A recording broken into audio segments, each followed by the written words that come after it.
बुनियादी मसाइल पे काम करेंगे। हमारे नजदीक कोई ये तमीज नहीं कि ये किसी बड़े खानदान का है और ये किसी छोटे का है।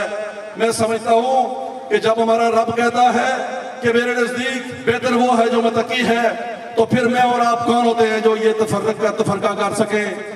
अल्लाह ताला के फजलो करम से जीत हमारी है क्योंकि हमारी नीयत ठीक है। अल्लाह ताला जहां खैर के झंडे हों वहां पे अल्लाह की मदद होती है, और जहां शर के झंडे हों वहां अल्लाह की मदद नहीं होती है। मेरे दोस्तों और बुजुर्गों, मैं आपसे सिर्फ इतना कहना चाहता हूं कि 3 तारीख को जो इलेक्शन हो रहा है, ये इलेक्शन इस यूनियन कौंसिल की आमदा तकदीर का फैसला करेगा कि क्या यहाँ पे जबर की सियासत कायम रहेगी, क्या यहाँ पे ज़हनी गुलामी की सियासत कायम रहेगी, या यहाँ पे आजाद सियासत होगी, रवादारी की सियासत होगी, इखलाकियात की सियासत होगी, इंसाफ की सियासत होगी। ये फैसला 3 तारीख को होना है। आज आपने देखा होगा हमारी इस यूनियन कौंसिल के अंदर 2 PTI की जमातें जो है वो काम कर रही हैं।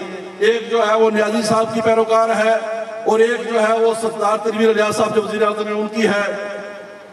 कोई एक वीडियो मैंने अगले दिन देखी जिसमें जनाब हमारे साबिक़ वज़ीर आज़म साहब कुछ फरमा रहे थे गमीर में कि अंदर मैं तो अरगुन के साथ हूँ, लेकिन बाहर जाके अगर आप लोग लड़खड़ा गए तो फिर मैं भी जो है वो उसके साथ हूँ, वो बेचारा जिसके पास टिकट है। तो ये मुनाफिकत हम नहीं करेंगे। हम सियासत करेंगे इंशाअल्लाह अज़ीज़, इंसाफ की सियासत करेंगे, रवादारी की करेंगे। आज लोगों, मैं अपने आप को इस लिहाज से भी कामयाब समझता हूँ कि आज सारी फैमिलियां, इस बटन मंडोल के सारे टब्बर मेरे साथ खड़े हैं अल्लाह के हुक्म से। सबने मुझे इस लिहाज से पसंद करवाया क्योंकि मैं आपका हकीकी नुमाइंदा हूँ। मैंने 3 साल जो चौधरी यासीन गुलशन के साथ गुजारे, 2.5 से 3 करोड़ की स्कीमें इस यूनियन कौंसिल के अंदर मंजूर करवा के लोगों के बुनियादी मसाइल पे काम किया। 1 रुपए की स्कीम अपने लिए नहीं करवाई।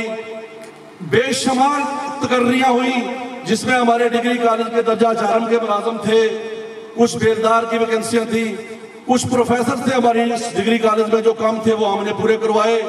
और सारी यहाँ पे शेख रजाक साहब बैठे हुए हैं, शेख रजाक साहब, शेख कालू साहब के बेटे को भी मैंने, शकूर को मैंने खाकरूब की वैकेंसी पे गर्ल्स डिग्री कॉलेज मंडोल में तैनात करवाया।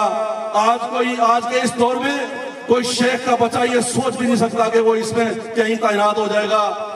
लोगों अगर आप चाहते हैं कि यहाँ से ये जबर और ज़हनी गुलामी की सियासत का खात्मा हो तो फिर आओ, आज हमारे काफिले में शामिल हो जाओ। आज आपसे एक वादा भी करता हूँ, और चौधरी अजीज साहब, इंशाअल्लाह अजीज, आपने जिस जज्बे का इजहार किया, मेरी जट्टू से आज की यारी नहीं है, बड़ी पुरानी है। मैं बचपन से जो है वो जट्टू के साथ चल रहा हूँ। आज मैं सुबेदार फैज साहब को भी यहाँ पे मिस कर रहा हूँ, उनके भाई यहाँ पे लियाकत साहब मौजूद हैं।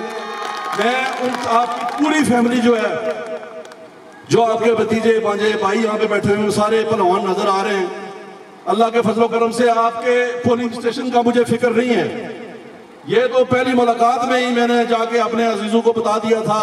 पहली मुलाकात जब मेरी इनसे हुई तो मेरे साथ मेरे दोस्त, मेरे भाई इंजीनियर ज़ीशान इलियास साहब आए तो कहने लगे ये तो जट हैं, इधर आप कहाँ जा रहे हो? मैंने कहा आपको नहीं पता, आप आए मेरे साथ। ये नहीं जी, ये तो कभी आपको वोट नहीं देते, तो ये नहीं होता वो नहीं होता। मैंने कहा आप मेरे साथ हैं, आप चल के देखें तो सही। जब हम आए रशीद साहब के घर, यहाँ पे बैठे, मुलाकात हुई, गपशप हुई, तो वापसी में जाते हुए कहने लगे जी कि क्या ये वाकई सही बात है? मैंने कहा यार बात यह है कि हमारे साथ इस बंदे ने 1 घंटा भी गुजारा है ना, जिंदगी का 1 घंटा गुजारा है, वो हमें जिंदगी भर नहीं भूल सकता। इनके साथ तो मैंने पूरी जिंदगी गुजारी हुई है, ये मुझे कैसे भूल सकते हैं? तो दोस्तान मोहतरम, आपने आज इस जज्बे का इजहार किया, खुदा को गवाह बना के कहता हूँ अजीज साहब, अल्लाह को गवाह बना के कहता हूँ आपका ये मेरे ऊपर कर्ज रहेगा। मैं तादमे मर्ग जब तक मैं जिंदा हूं मैं आपके इस कर्ज के तले दबा रहूंगा। फकत आखिर में ये बात कहना चाहूंगा,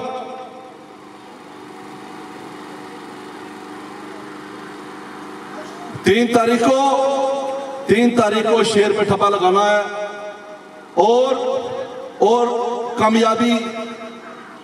कामयाबी दिलवानी है इंशाअल्लाह। मैं हर रोज नहीं तो दूसरे दिन जब भी आप मुझे पुकारेंगे दिन हो या रात हो, कोई थाने कचहरी का मसला हो, कोई आपका तस्फिया तलब मामला हो, कोई भी किसी किस्म की परेशानी होगी, ताबीर आधे घंटे के अंदर अंदर आपके साथ मौजूद होगा। अगर रात को 2 बजे भी कॉल करोगे तो इंशाअल्लाह अज़ीज मेरी जिंदगी का और कोई मकसद ही नहीं है, मैं सिर्फ और सिर्फ इंसानियत की खिदमत करना चाहता हूँ, और वो भी इंसाफ की बुनियादों पर करना चाहता हूँ। मेरा लोगों याद रखो, जब भी आप नुमाइंदा चुनते हो, बुखार होता है तो अच्छे डॉक्टर की तलाश करते हैं, कोई अदालत में कोई केस बन जाए तो फिर अच्छा वकील आप ढूंढते हैं। तो मेरी आपसे रिक्वेस्ट ये है कि जब आप अपनी यूनियन काउंसिल के लिए अपना नुमाइंदा चुनते हैं तो फिर उस वक्त भी आपको ये चीजें सोचनी चाहिए कि कोई ऐसा शख्स हो जो इन लोगों का दर्द रखता हो अपने सीने में, अपनी टांगों पे खड़े होने वाला हो, वो किसी की आंखों में आंखें डाल के बात तो कर सके, किसी के जबर के आगे किसी के उसके झुक ना जाए। मेरा एक दोस्त अगले दिन जब उसे टिकट नहीं मिला तो वो उस दिन कह रहा, तो बड़ी उसने बुरी भली बातें कही न्याजी साहब को भी और बाकी लोगों को भी, रात भर जागता रहा, बुखार रहा उसको। दूसरे दिन जब शाम को खड़ा हुआ फिर तो वो माजरत कर ली। तो मैं ये समझता हूँ कि सियासत इख्तलाफ का नाम है, और फिर इख्तलाफ के साथ फिर सियासत स्टैंड का नाम है। अगर आप इख्तलाफ करते हो तो फिर स्टैंड करो, अगर स्टैंड नहीं कर सकते तो फिर इख्तलाफ ना करो। तो दूसरी तरफ वही मेरा साथी ये बात कह रहा था कि जी मेरी स्कीम जो है वो भी सेक्रेटरी साहब की जो है वो सिफारिश से हुई है। वो जो हाथी वाला आजकल इधर फिर रहा है कि मेरी जो स्कीम हुई जाती वो भी हाथी वाले के ना सेक्रेटरी साहब के थ्रू हुई। मैं इतनी बेतौकीरी है हमारी कारकुनों की यहाँ, इनके नजदीक के हमारी कोई बात नहीं सुनता, लेकिन आज वो व्हाट्सएप से निकाल के वो मैसेज सुनाता है उनके लोगों को कि देखो जी ये मेरे साथ हैं, मुझे वोट दें, मैं कल आपको ये काम। 1.5 साल में क्या काम किया हो, 1.5 साल गुजर गया, और जिन्होंने काम करना है। मैंने अगले दिन एक मुजफ्फराबाद में एक मेरा दोस्त था, उससे बात हो रही थी, मैंने कहा जी कि ये जो कर रहे हैं जनाब ये पार्टी की खिलाफ वर्जी, तो उसने तो इनके खिलाफ कोई एक्शन, उन्होंने कहा जी ये पार्टी में है कब, ये तो पार्टी में है ही नहीं।